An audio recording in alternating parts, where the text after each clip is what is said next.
Back in studio to talk sports with Evan Kenney. Now, we didn't get to talk in the last segment about the Lakeland Rustlers. It's now officially that go time with the ACAC season. Obviously, the soccer teams have been in play for a couple weeks.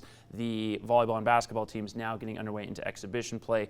The women's team taking part in some exhibition games out in Brandon, which should be some good university experience, while the soccer teams unfortunately continued their losing ways against a very strong pair of NAIT teams. For sure, the NAIT team, especially on the men's side, they set records last season in the ACAC. So that's always tough going against the former champions. And, 4-1 loss, you got to look, there were some positives in that game. That's the first goal NAIT has given up this season. So when you're looking at it from that aspect, it could have been worse. Yeah, and with the women's side, it's hard to look at positives when you lose by 6-0 in a soccer, or 10-0 rather, I should say, in a soccer game.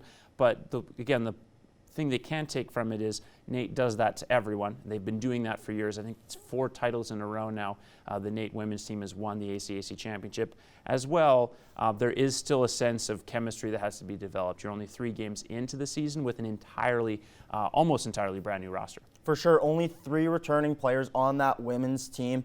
And last weekend we saw them, they got a goal only on 2 goals on only 3 shots in the game. So I think if they can get that ball into the scoring areas a little more, they could have some more success. Absolutely. And now, of course, the men's and women's basketball teams getting underway in exhibition right away here.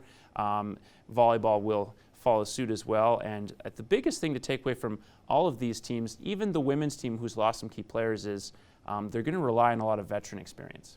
For sure, they're an experienced group who has those national championships and ACAC championships under their belt. Those leaders are really, they're going to have to lead, and they're going to have to step up and play the systems they know how to play. Yeah, and then of course, we don't want to forget this. There was a very important volleyball tournament over the weekend, the J. William Gow Memorial, and obviously honoring William Gow, who passed away tragically 2 years ago. Well attended, all of the local schools involved.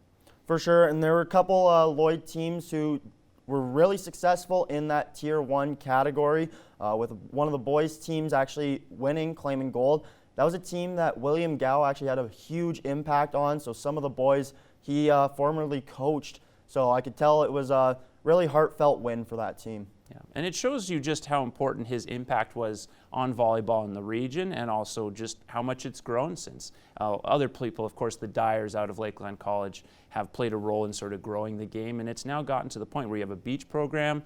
All of the local schools are pretty involved with volleyball, obviously, and it's translated into some success on the court as well. For sure. Austin Dyer was telling me earlier this season there weren't very many volleyball camps, if any, when he first started at Lakeland College. So to see this growing and for them to start winning championships and have that success, it's huge for the programs. And we only have a little bit of time left, but really quickly here, what are your thoughts on the Mitch Marner signing after that drama finally ended for the Toronto Maple Leafs? It'll be a tough one for Toronto's cap space, as I believe they're either right on the deadline or almost over.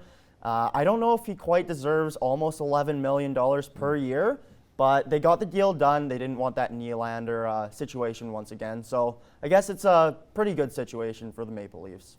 Well, if he continues to produce like he did last season and the team goes further than the second round of the playoffs, let alone obviously get out of the first, I'm sure there will be less people who have a problem with that contract.